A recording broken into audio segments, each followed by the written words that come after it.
So, how was Turkey?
So Turkey was... Wow. Yes. Los puentes colgantes que cruzan las aguas del Bósforo unen las tierras de Europa con las de Asia. El tráfico es siempre intenso en sus calzadas y también debajo de ellas, en las aguas del estrecho que abre una brecha en la tierra separando los dos continentes. Los transbordadores cruzan de una a otra ribera y los mercantes y barcos de pasajeros pasan bajo los puentes en dirección al Mar de Mármara o al Mar Negro. A ambos lados del canal, mirándose mutuamente desde ambas orillas, se han asentado a lo largo del tiempo fortalezas, pueblos de pescadores y hasta palacios de sultanes. Porque además de ser el lugar que separa Asia de Europa, el Bósforo es sobre todo la vía marítima más importante de Turquía. El país que para su gloria y su incertidumbre está situado en los dos continentes.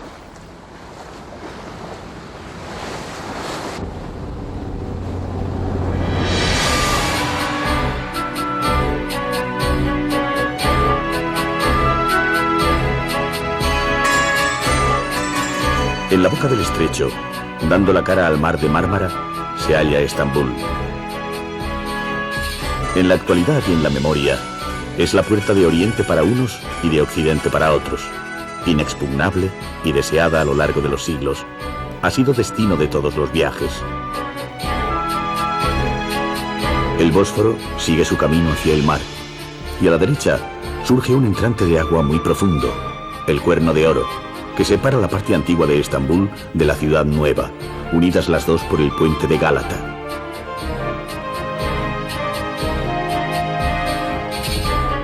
Al principio esta inmensa ciudad impresiona y puede llegar a aturdir al visitante, pero después de unos días, una vez que aprendamos a caminar por ella, el viajero experimentará el orgullo de reconocer ese territorio que parecía inabarcable y que al recorrerlo ha sentido que formaba parte de su historia.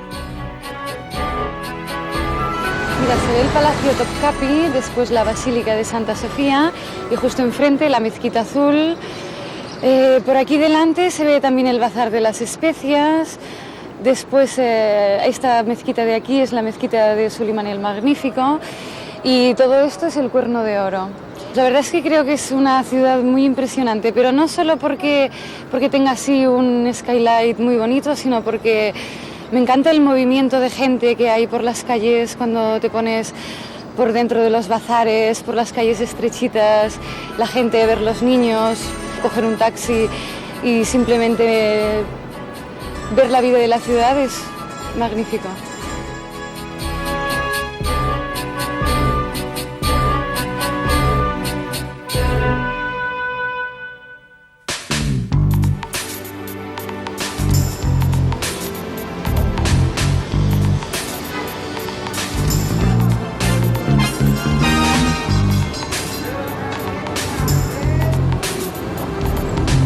En su primera mañana en Estambul, el visitante suele despertar en el lado moderno de la ciudad, donde se encuentran los principales hoteles.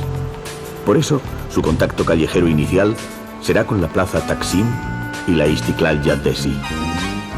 La calle Istiklal era el centro del antiguo barrio de Pera, donde habitaban las comunidades extranjeras de Estambul, un barrio burgués de comerciantes y banqueros que durante el siglo XIX marcó la pauta de lo que era moderno y cosmopolita. Cuando terminó una forma de vida fue declinando poco a poco la importancia del barrio, pero todavía ahora es un lugar muy popular que mantiene el carácter bullicioso y comercial.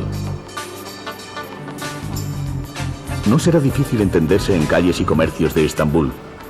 En la reforma de la lengua que llevó a cabo Atatürk en 1928, se abandonó el alfabeto árabe y desde entonces se utilizan los caracteres latinos. Fue una renovación total.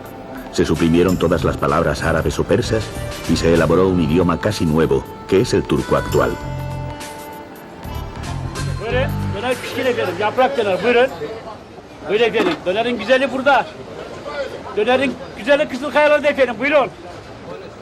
Junto a los puestos de pan de sésamo y de doner kebab, siguen existiendo en el barrio antiguas pastelerías tradicionales. El dueño de la tienda nos cuenta que estos dulces se llaman lokum y están hechos con pistacho y azúcar. También los hay de miel, de leche y de nuez.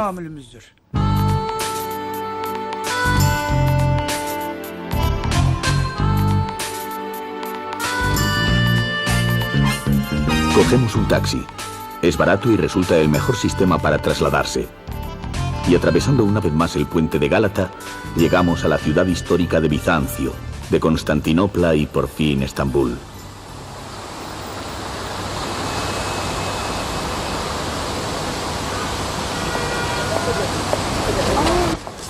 Los relatos más antiguos sobre Bizancio cuentan que fue una colonia edificada por los griegos, que extendían sus dominios por las costas del Bósforo. Y la leyenda atribuye su fundación a Bizas, un hijo de Poseidón. En el año 330, el emperador Constantino convirtió la vieja Bizancio en la nueva Constantinopla. Había sido pensada para proteger a la capital del imperio, pero lo cierto es que, mientras Roma se desmoronaba, Constantinopla se hacía cada vez más fuerte.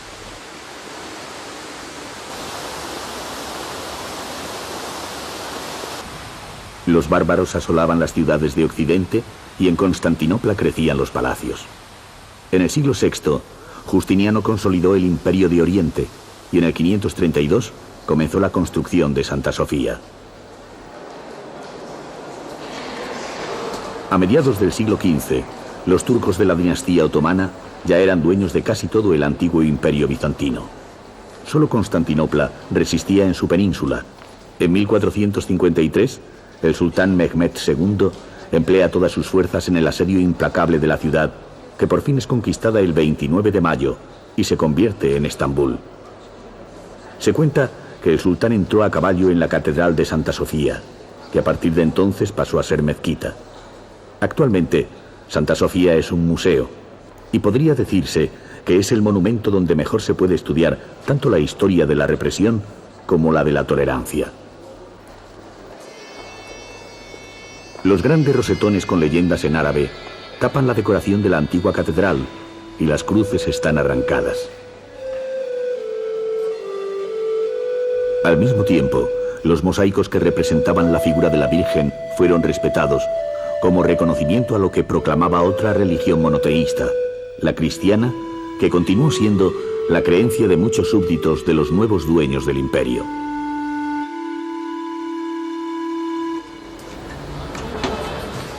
Santa Sofía fue a partir de entonces y para siempre el modelo a imitar e incluso a superar. Durante el reinado de Solimán el Magnífico surge la figura de Sinan, el arquitecto infatigable. Trabaja durante más de 50 años construyendo mezquitas, palacios y madrasas para la familia imperial. Solimán le encarga la mezquita que lleva su nombre y Sinan construye una inmensa cúpula y un patio presidido por 4 minaretes para conmemorar el hecho de que Solimán era el cuarto sultán de Estambul. 50 años más tarde, Ahmed I encargó la construcción de una mezquita que debía ser aún más grandiosa que las obras de Sinan. El número de minaretes subió a 6. El reto arquitectónico habría podido continuar, pero lo impidió el respeto religioso. Hasta aquel momento, solo la mezquita de la Meca tenía 6 minaretes. Así que para zanjar la cuestión, el mismo sultán Ahmed hizo levantar allí el 7º.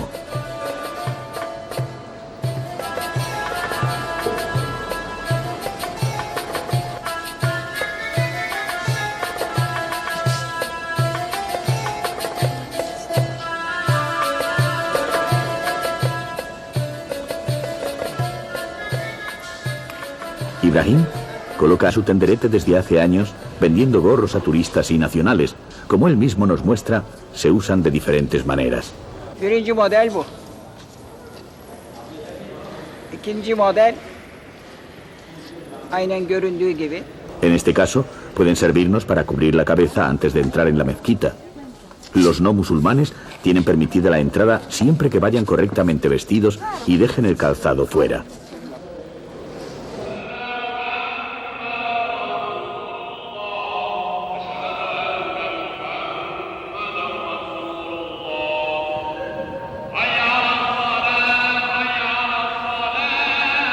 El interior de la mezquita del Sultán Ahmed recibió el sobrenombre de Mezquita Azul por su decoración interior. La cúpula y la parte superior de los muros están cubiertas de mosaicos decorados de un vivo color azul. 5 veces al día, a la hora de la oración, se hace salir a los turistas y los musulmanes, reclinados en dirección a la Meca, pronuncian su oración, ocupando cada uno un sitio en las capillas tejidas en la inmensa alfombra que cubre el suelo de la mezquita azul.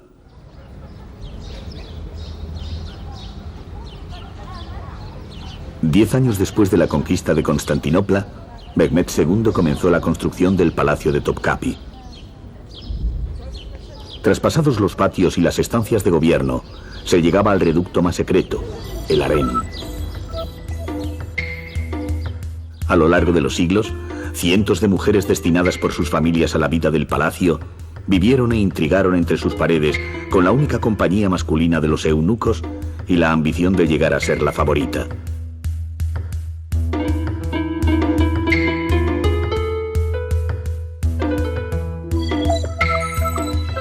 La vida secreta en el interior de Topkapi se fue haciendo cada vez más permeable. Primero se permitió la entrada a los músicos, luego a los médicos y a los maestros de arte. Al final, la evidencia aconsejó transformar el harén en una institución familiar. Desde su mirador en el palacio, el sultán Abdulmejid debió de pensar que había llegado la hora de mudarse.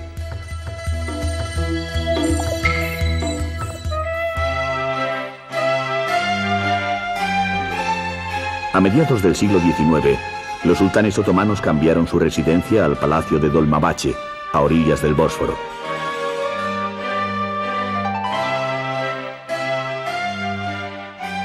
La fachada se extendía a lo largo de 250 metros directamente sobre el canal y el edificio era el más suntuoso de su época. Ya no cerraba sus puertas al exterior, al contrario, porque Turquía tenía que incorporarse a un mundo moderno que no aceptaba ya su condición de imperio.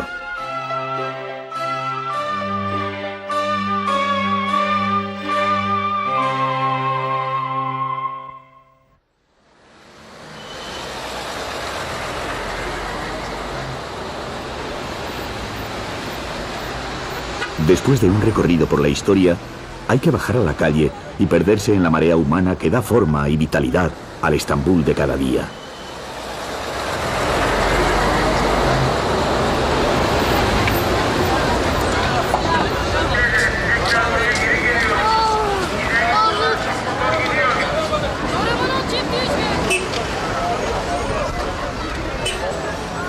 Estamos en Eminönü, a los pies de la mezquita nueva. De aquí salen los transbordadores que atraviesan el estrecho hasta el lado asiático o recorren el Cuerno de Oro. Por la tarde acude en aluvión la gente que se resiste a terminar el día y busca hacer sus últimas compras o escuchar las ofertas callejeras. La plaza de Eminönü, a esta hora cercana del crepúsculo, constituye un lugar privilegiado de observación.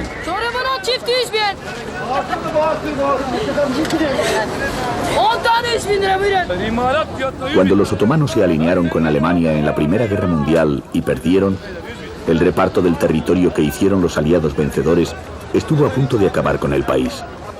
Pero surgió Mustafa Kemal, al que luego llamaron Atatürk, padre de los turcos. Al frente de un partido y un ejército nacionalistas, se impuso a las condiciones de las potencias europeas, aunque para ello tuvo que enfrentarse y destituir al último sultán otomano. Atatürk convirtió Turquía en una república laica de estilo occidental, abolió el califato, nacionalizó la educación y emancipó a la mujer. Desde entonces, Estambul dejó de ser la capital y ésta se trasladó a Ankara. Los habitantes de Estambul no reniegan de su pasado, pero tienen acuciantes problemas que resolver en su presente. Solo han transcurrido 74 años de un cambio que terminó de golpe con las costumbres de varios siglos, y esta tercera generación de la República debe vivir en una ciudad que ya sobrepasa los 10 millones de habitantes. No debe de ser fácil vivir con la historia a cuestas, conservando monumentos, tradiciones y todo lo que asombra al viajero europeo, teniendo que resolver al tiempo el reto de la vida cotidiana en un país que mantiene un difícil equilibrio y al que se le resisten las puertas de Europa.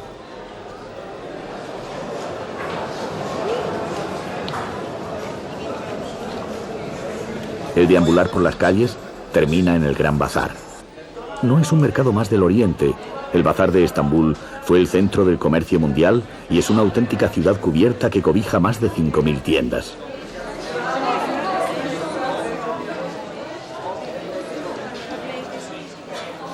Aquí comienza la aventura de las compras. Lo más importante es sentir confianza. Se debe escoger un vendedor amable que hable el idioma del comprador, lo que no será difícil, ya que los hay que hablan hasta 8 lenguas. Conviene llevar pensado lo que se está dispuesto a pagar y recordar el valor de artículos parecidos en el propio país. Si el precio conseguido baja del recordado, ya se habrá hecho una buena compra. Mio precio, buen precio. Fuerte, muy fuerte. No es posible. Después de un largo asedio, el final feliz. Todos deben quedar contentos. Último precio para cada 10 dólares.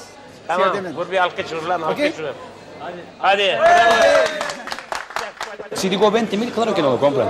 Es que ahí tienen más barato. Pero aquí, digamos, por ejemplo, 8.000 o 5.000, dicen ahí me vale 10, aquí 5 y lo compran. Puedo tener mi producto coste 1.000 pelas. Puedo ganar 4.000, pero al cliente no le importa. Es que él o ellos piensan que tienen un precio razonable.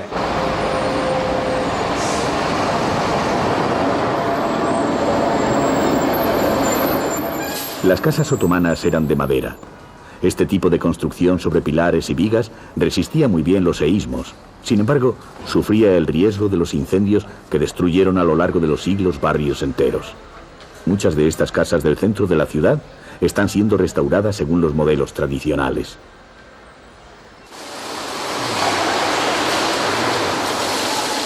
Un viajero no puede abandonar Turquía sin haber comprobado la verdad sobre los baños turcos.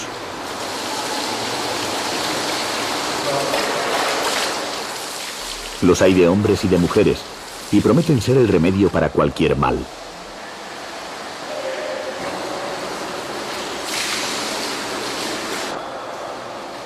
Un cartel en el exterior anuncia las diferentes clases de servicios: self-service, masaje a la turca, servicio completo e incluso servicio de lujo.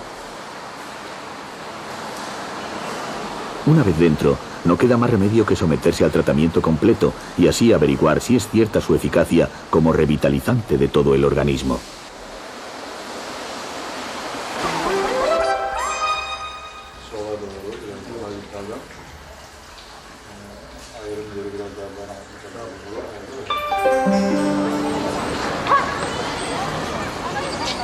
El recorrido a ras del suelo de Estambul termina al final del Cuerno de Oro. Allí se encuentra una mezquita, que si bien arquitectónicamente no tiene la importancia de otras, es la más venerada y frecuentada de la ciudad. Se trata de la mezquita de Eyüp. Eyüp era un compañero del profeta Mahoma, su portaestandarte en las batallas, y se cree que murió en un asedio de los árabes a la Constantinopla bizantina.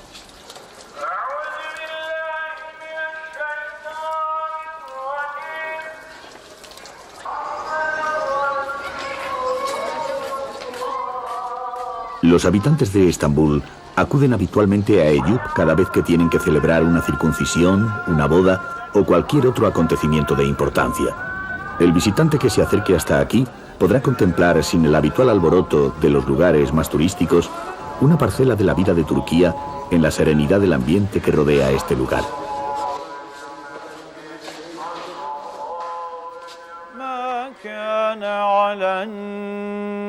النبي من حرج فيما فرض الله له سنة الله في الذين خلوا من قبل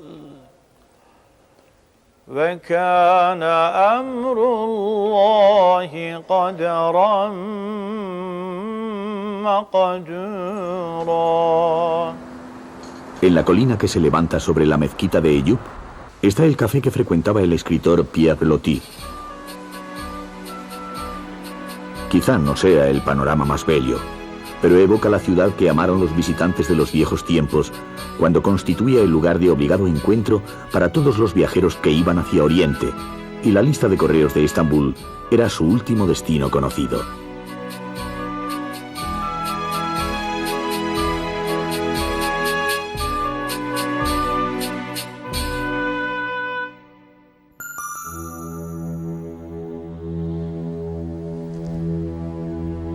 En Turquía, al escoger un itinerario para el viaje, lamentablemente siempre tenemos que rechazar otras posibilidades igual de interesantes. No queda otro remedio en un país de su extensión, cuyo suelo es un continuo yacimiento arqueológico. Cerca de Konya se han encontrado restos de las más primitivas ciudades sedentarias de la humanidad, y en la costa noroeste se localizó la legendaria Troya. En el centro de Anatolia aparecieron yacimientos hititas, y a lo largo de la costa del Mediterráneo y del Egeo se despliegan los restos licios, helénicos y romanos, y suenan orgullosos nombres como Dídima, Priene o Éfeso. A unos 300 kilómetros hacia el interior se levantan los templos y edificios de una ciudad más desconocida, Afrodisias.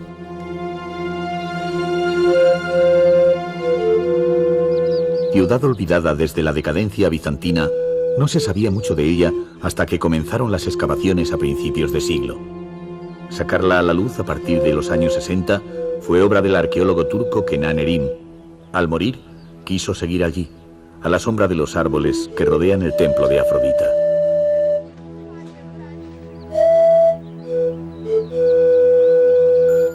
La ciudad se levanta en una altiplanicie rodeada de una cadena montañosa, y los restos que se conservan son del siglo II y I a.C., cuando se consolidó el culto a la diosa que le dio su nombre.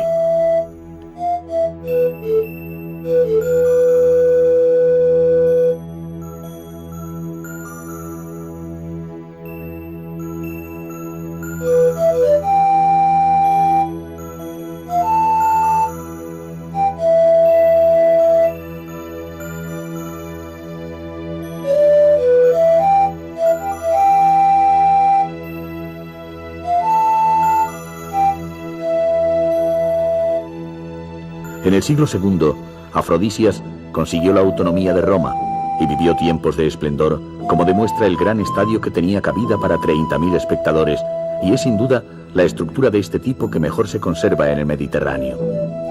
Se trataba de una gran metrópoli con 7 kilómetros de diámetro, aunque hasta ahora solo se ha excavado la mitad del yacimiento.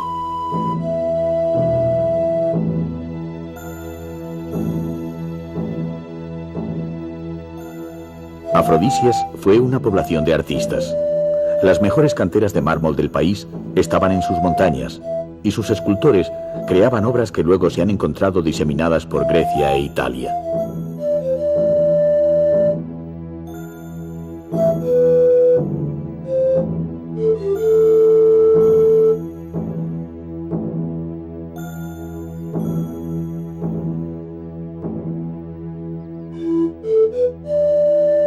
Vivió su decadencia al mismo tiempo que otras ciudades del Imperio bizantino. Las invasiones, los conflictos religiosos y los terremotos la convirtieron en ruinas que durante varios siglos sirvieron de refugio a pastores y rebaños.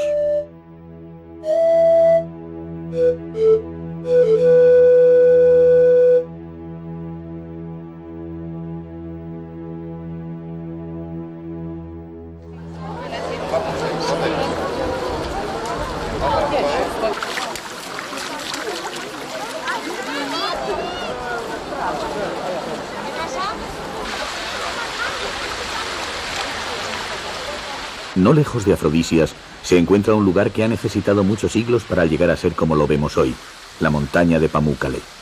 Las aguas termales que corren en cascadas por las rocas y surgen de numerosos manantiales son ricas en minerales, y a lo largo del tiempo han ido depositando su contenido calcáreo en la montaña, formando terrazas naturales.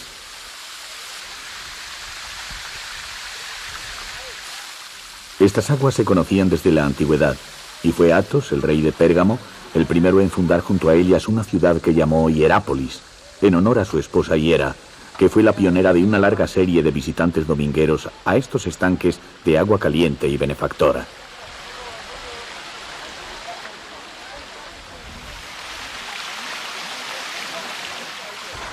El nombre de Pamukkale quiere decir castillo de algodón, y a pesar de su esponjoso aspecto, podemos asegurar que el suelo se agarra firmemente a los pies del bañista que se aventura a caminar a través de esta ilusión de otro planeta.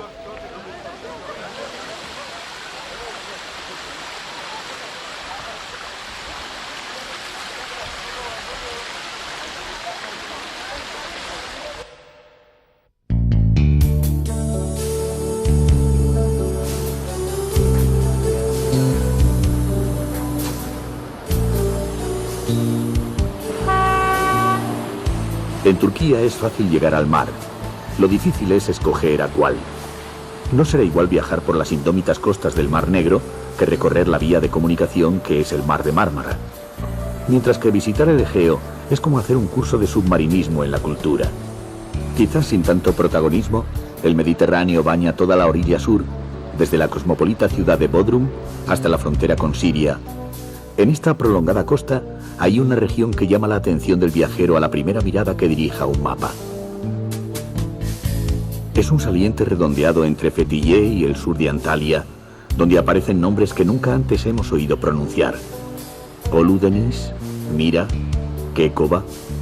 Luego el visitante sabrá que se trata de la antigua tierra de los licios, un pueblo marinero ferozmente independiente que fue la última región del Mediterráneo en incorporarse al Imperio Romano.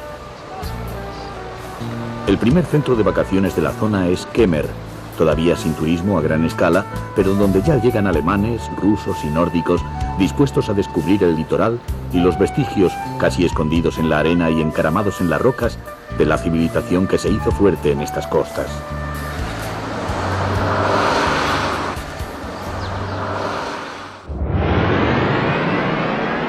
Los habitantes de Licia fueron expertos en el arte de la arquitectura funeraria. Toda la región está salpicada de estos monumentos construidos lo más cerca posible del cielo, en lugares a veces inexpugnables. Hacia el exterior, las tumbas de Mira tienen forma de casas o de pequeños templos, y en el interior ocupan varias habitaciones. A mediados del siglo XIX, viajeros ingleses recorrieron estas tierras a pie y a caballo, y además de llevarse numerosos recuerdos al Museo Británico, establecieron con sus descubrimientos que Licia poseyó una entidad y una cultura propias e independientes.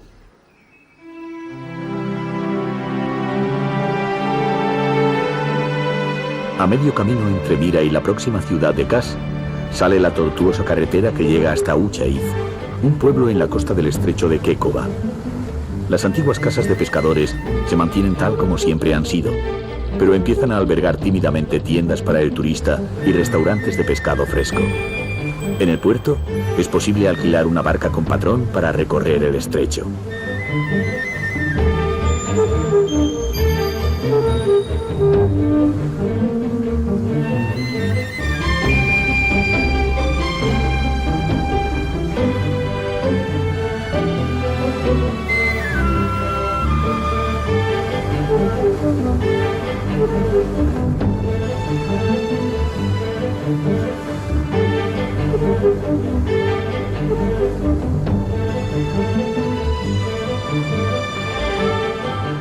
El estrecho de Kekova es la franja de mar que se extiende entre la isla del mismo nombre y la tierra firme. El barco de Ahmed lo recorre bordeando otras pequeñas islas que forman ensenadas y puertos naturales y esconden ruinas y playas, castillos como el de Ximena, ciudades sumergidas y cuevas.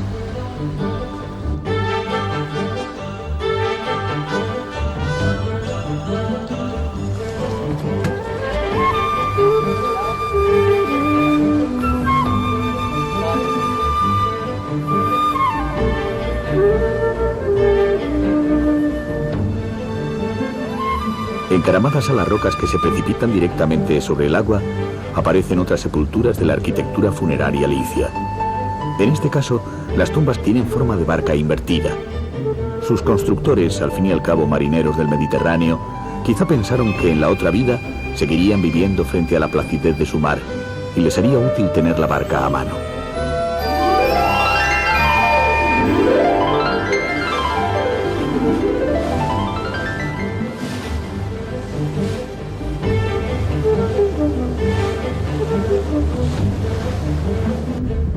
Junto al dueño de la barca que nos lleva, Ahmed, trabaja su sobrino Hakan, que además es un empresario turístico. Ha abierto una tienda de alfombras y ha aprendido en poco tiempo italiano e inglés.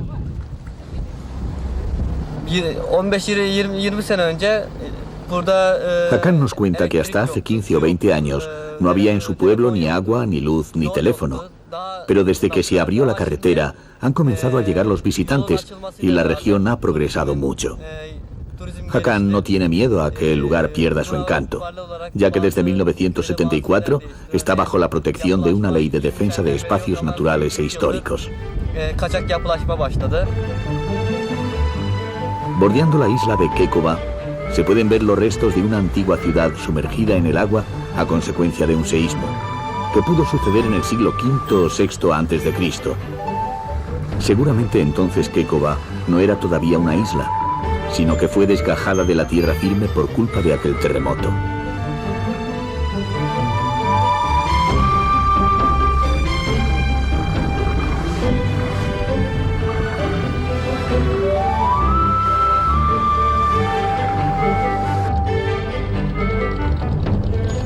Al atardecer volvemos a Uçayif, que quizás sea, por lo desconocido, el mejor descubrimiento de Turquía.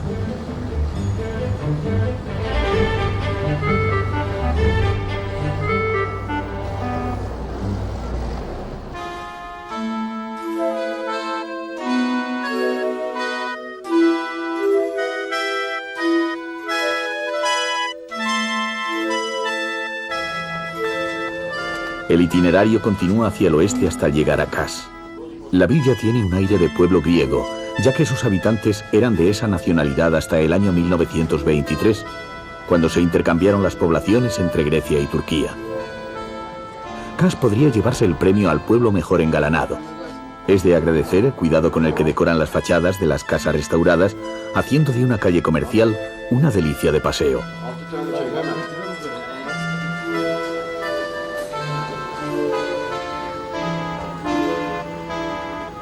A lo largo del recorrido por las tiendas, una vez más, y a estas alturas del viaje ya se cuentan por decenas, se repetirá la ceremonia del ofrecimiento de té al visitante. Esta sí que es una costumbre que une a los turcos en un mismo ritual de norte a sur y de este a oeste, por muchas que sean sus diferencias.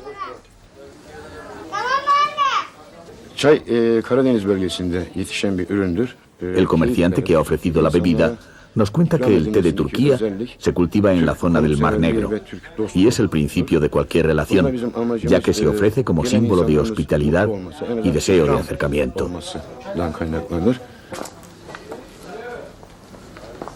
Al final de la calle aparece otro sarcófago licio.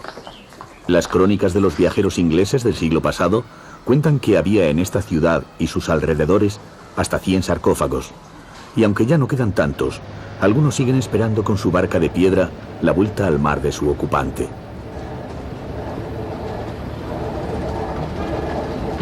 En el puerto de Kars, los pescadores descendientes de aquellos marineros continúan realizando sus oficios tradicionales, impasibles ante el nuevo ajetreo de los muelles.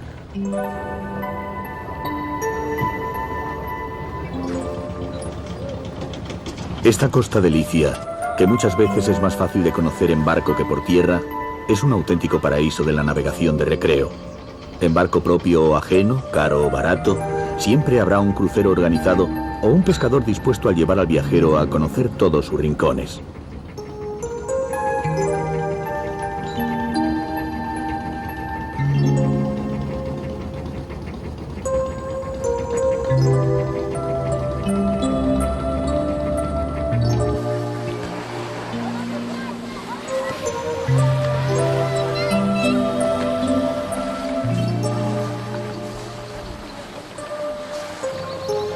esta región es un raro privilegio para un viajero aventurero.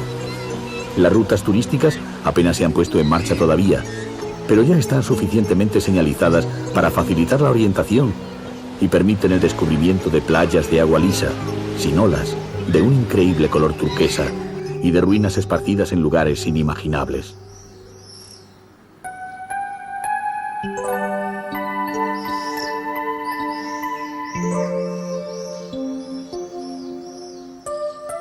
Espacios que provocan la fascinación que cada visitante siente cuando piensa que es el primero que apareció en aquella cala o descubrió el último vestigio antes de que quedara cubierto por la arena.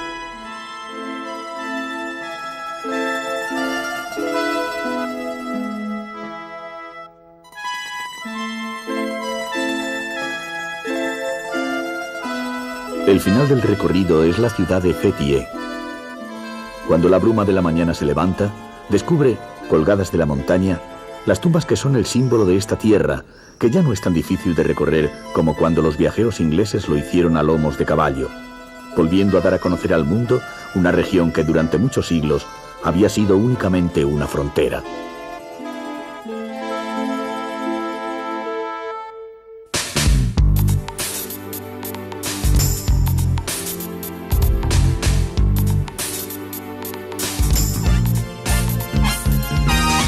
Las carreteras de Turquía recorren caminos parecidos a los que sirvieron desde la antigüedad como vías comerciales para comunicar Oriente con Occidente, como la ruta de la seda. A una distancia de un día de camino uno de otro, se levantaban los caravansaray, que eran como hoteles de carretera para las caravanas en tránsito. El caravansaray de Aksi Karahan está situado en el camino hacia Kayseri, la capital de Capadocia, y ya en el siglo XIII servía como refugio de caravanas. Estos edificios eran sólidas construcciones sin muchos lujos, ya que debían dar cobijo no solo a los comerciantes y sus servidores, sino también a las caballerías y la mercancía.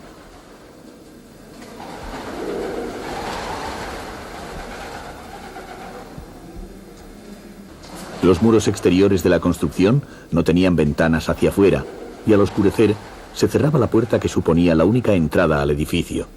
El caravansaray se convertía así en una fortaleza inexpugnable para proporcionar al viajero un lugar seguro de descanso en el largo camino de Anatolia.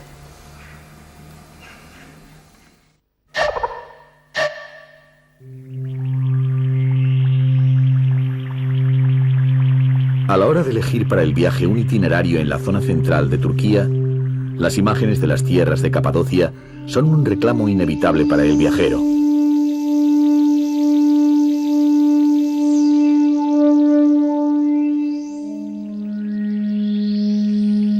Geográficamente, la Capadocia es la región comprendida en el triángulo que forman las ciudades de Nevşehir, Niğde y Kayseri, que es la capital. Pero la palabra Capadocia remite sobre todo a una comarca que forma un triángulo más pequeño dentro del primero, entre las poblaciones de Abanos, Urgup y Uchisar.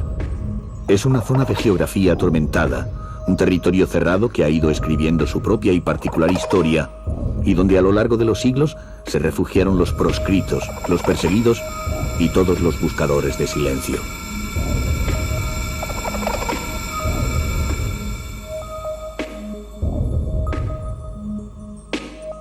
La idea de Capadocia que excita la imaginación del viajero es la de un lugar fabuloso, poblado de figuras que más deben a la imaginación que a la estricta realidad de la geografía.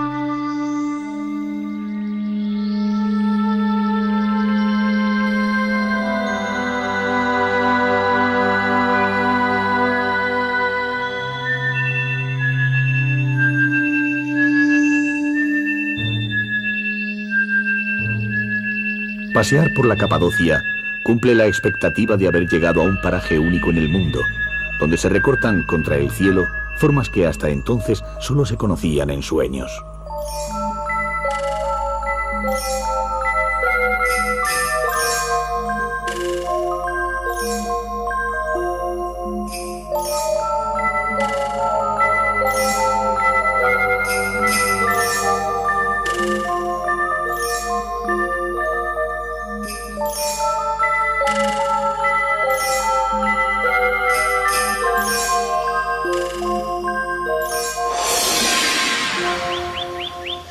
Hace 60 millones de años, la región de Capadocia era un inmenso lago interior rodeado de volcanes.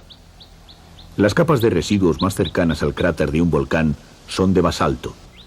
Normalmente, cuando un volcán entra en erupción, es lo primero que sale, seguido de la lava. En este territorio, las erupciones a lo largo de los siglos fueron rellenando el lago de lava. Pero la última, que tuvo lugar hace unos 10 millones de años, solo trajo hasta la Capadocia la primera capa de basalto y dejó recubierta la tierra de un manto de roca más dura que ninguna que quedó a nivel de suelo. Con los terremotos, esa primera capa de basalto se quebraba. El agua de la lluvia se filtraba por el interior y se iba llevando la parte blanda de la roca, que adelgazaba formando columnas protegidas por una cubierta de basalto, como si de un paraguas se tratase. También el viento colaboraba en la erosión, y el tronco de las llamadas chimeneas se iba haciendo cada vez más estrecho. En el momento en que la columna no es capaz de sostener el peso del basalto, este cae, y la chimenea termina desapareciendo. El basalto empieza a proteger otra zona del suelo y así nace una nueva chimenea. Por eso siempre habrá chimeneas en la Capadocia. Para completar el paisaje, la roca, mezclada con minerales como azufre, hierro o cobre, consigue diferentes tonalidades en la piedra. En definitiva, que los caminos del sueño los forjó la naturaleza a lo largo de millones de años. Sin embargo, no determinó las formas que irían apareciendo y no pudo prever lo curioso de algunas.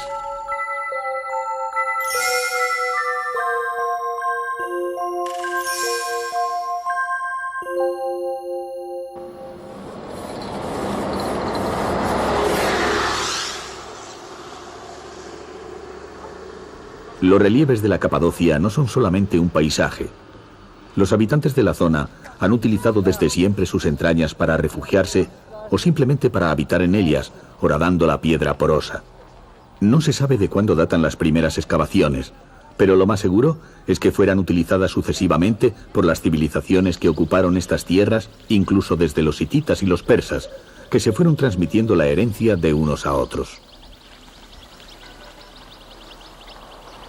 Había pueblos enteros asentados en el interior de la montaña, como Selve, que estuvo habitado hasta no hace mucho tiempo. En Selve llegaron a vivir unas 1000 personas, pero hace unos 30 años el peligro de derrumbamientos aconsejó abandonar la zona.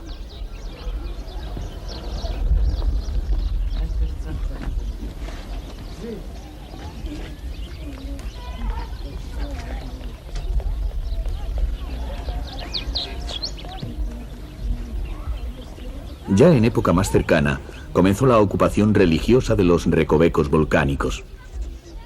En el siglo IV, San Basilio, que era el obispo de Cesarea, la actual Kayseri, fundó pequeñas comunidades religiosas que ocuparon los huecos de la montaña y revolucionaron la vida monástica integrándose en el paisaje. Cuando la doctrina iconoclasta se convirtió en la oficial del Imperio Bizantino, los monjes de Capadocia escondieron sus iconos en las más recónditas cavidades de la piedra hasta que terminó la persecución de las imágenes. Y aun después de la llegada al poder de los turcos eleucidas, la vida monástica se siguió practicando durante mucho tiempo en las cavidades de las rocas de Capadocia. El recinto más espectacular es Goreme. Allí no había viviendas, era un centro religioso donde solo residían los monjes.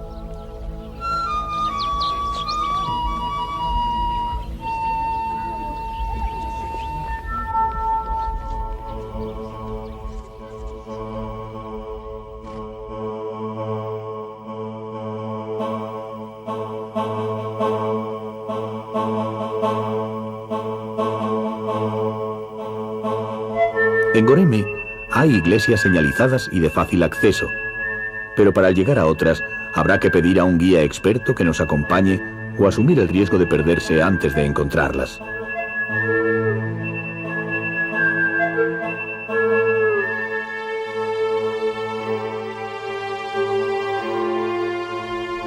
En la capilla de Santa Bárbara apenas quedan restos. Se ven dibujos de la época iconoclasta y pinturas que representan a San Jorge y San Teodoro. En otra iglesia aparecen Constantino y Santa Elena, y la curiosa figura de San Onofre, que era una mujer que pidió ser hombre para conservar su virtud. Hay muchas más. La iglesia de la manzana, la de la sandalia, pero la joya de Goreme es Karanli Kilise, la iglesia oscura. El atrio construido en la roca se desplomó y hoy su estructura queda a la vista. De allí se accede al interior.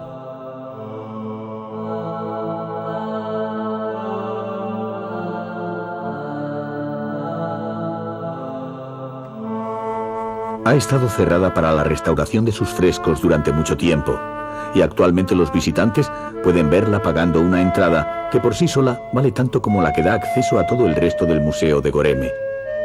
Pocas veces un precio alto ha merecido tanto la pena. Nadie debe quedarse sin verla.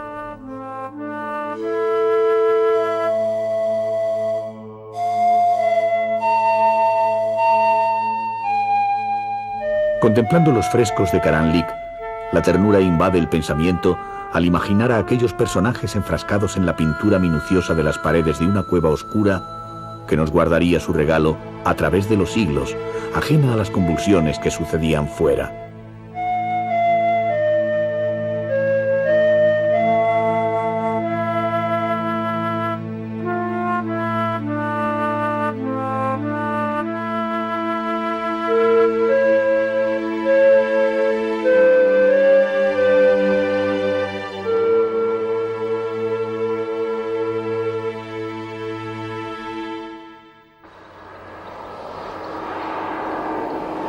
El secreto deseo de todo viajero es conocer exhaustivamente el lugar que visita. Que nada se le escape, absorber cada detalle, llegar al último rincón, siempre un poco más lejos, más al fondo. A veces es un deseo frustrante, aunque solo sea por la dimensión de los lugares. El pequeño triángulo de Capadocia permite la experiencia de satisfacer nuestra voracidad. Sus carreteras cruzadas van de Urgup a Goreme, de Nevşehir a Uchisar y vuelta por Abanos, cruzando otra vez Urgup para llegar al último de los valles. En autobús, en coche y hasta en bicicleta o andando, la Capadocia es un lugar abarcable. Janet es australiana, de Sydney, y recorre a pie la Capadocia bien protegida del sol. There are many tracks for trekking here. It's possible Nos cuenta que aquí es posible este tipo de viaje, ya que hay rutas de senderismo. También se puede contratar un guía y explorar toda la región, pero a ella le gusta ir a su aire. Puede llegar a caminar hasta 18 kilómetros en un día.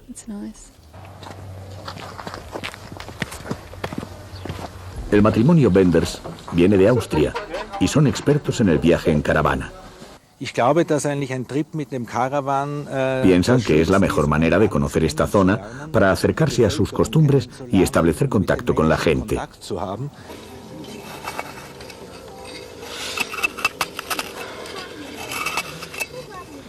La gente de Capadocia ha cambiado poco a lo largo de los años, aunque la gran cantidad de visitantes que llegan hasta aquí van dando lugar a nuevos oficios. Estos hombres se inspiran en las moradas de sus montañas para reproducirlas en la piedra volcánica de la zona, que es muy moldeable.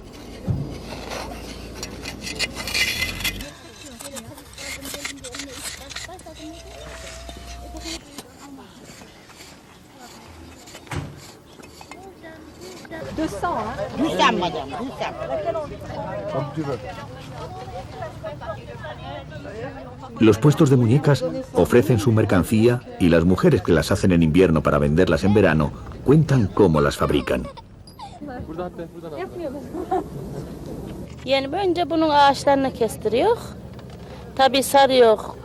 Primero se corta la madera y se ata con un hilo fuerte.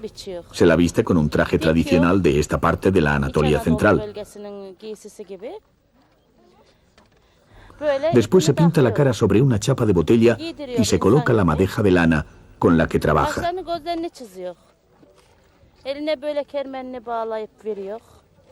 Por último, se le calzan las zapatillas.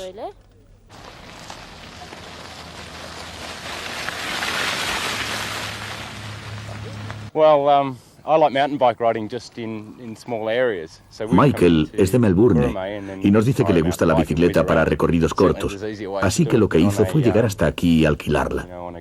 Confiesa que conocer la región en autobús es más cómodo, aunque a él le encanta perderse en bicicleta por los pequeños senderos.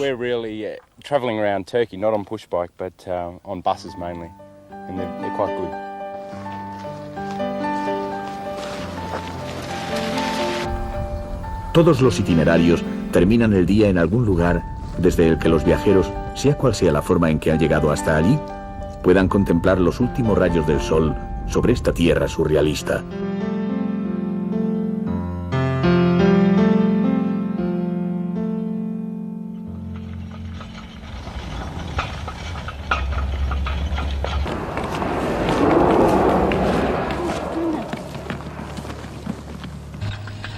Cada país tiene dentro varios países, a veces más diferentes entre sí, que cada uno de ellos con comarcas similares en otras naciones de la Tierra. Posiblemente los campesinos de la región de Capadocia sean más parecidos a todos los demás campesinos del mundo que a sus propios compatriotas que han vivido toda su vida en Estambul. Y como en todas las sociedades campesinas, la mujer nunca está ociosa. Cada época del año supone un trabajo diferente, y si no, se teje y se cose, o se fabrican los propios alimentos, como hace Fatma en la terraza de su casa.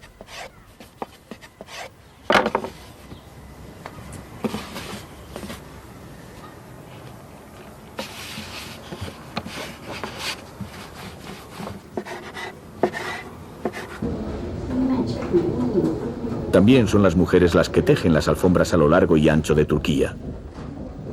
Pacientemente, nudo a nudo, muchos más si se trata de una alfombra de seda.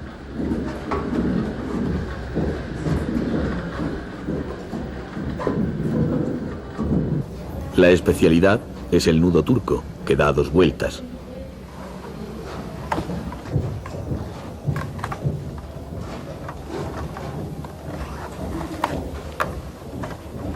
Pasan el hilo de la trama horizontal y aprietan con el peine.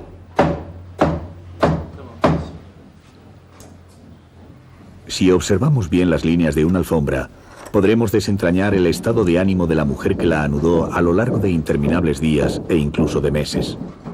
Si durante esa jornada estaba enfadada, el golpe con el peine será fuerte y la lana se inclinará hacia abajo.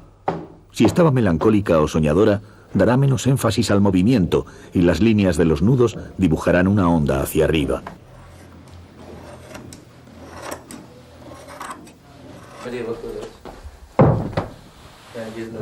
Todas son alfombras tejidas y teñidas a mano que vienen de muchos lugares de Turquía. Las hay nómadas, de Capadocia, de los Montes Tauros y de todos los rincones de Anatolia.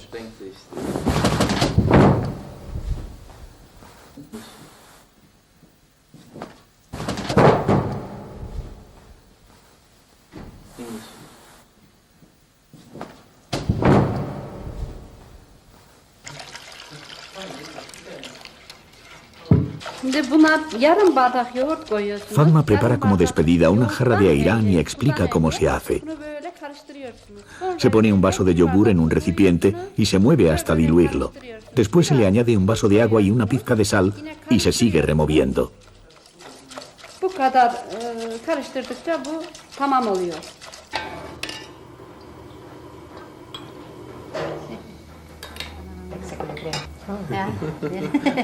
Afiyet olsun. Görüşürüz. Hadi.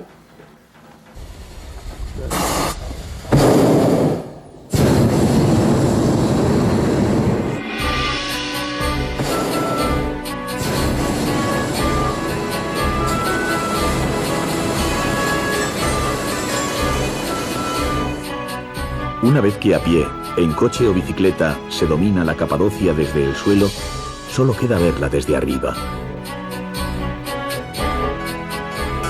El globo debe partir al amanecer y vuela a 180 metros de alto como máximo y a 60 metros como mínimo.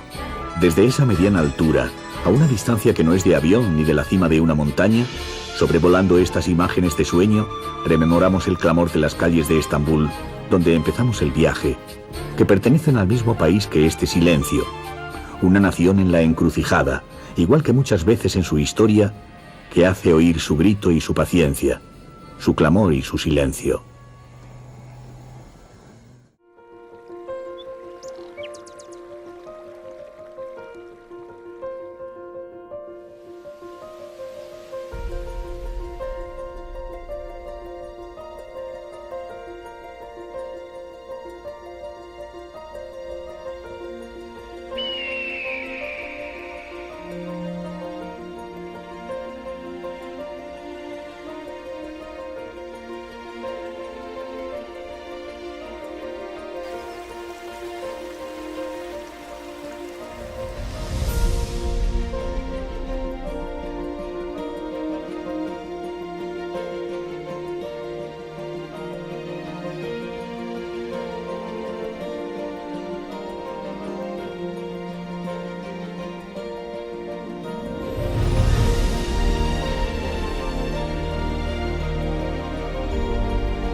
First, you feel it on your skin, through your hair. Then comes the sound.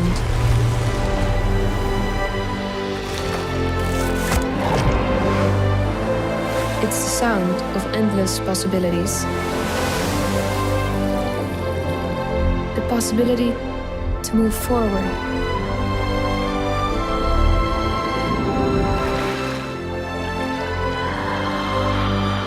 To fly.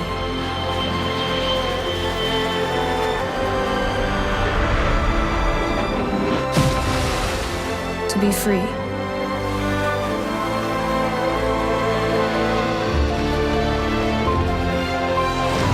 Life is as the wind. It takes you on a journey of discoveries and experiences. The light, the color, the air, the air.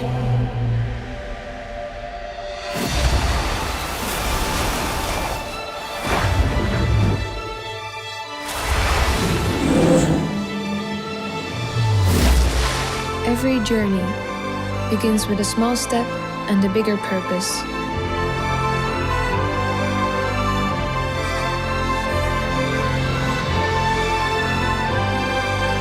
Mine was to find the true meaning of turquoise. And here it is.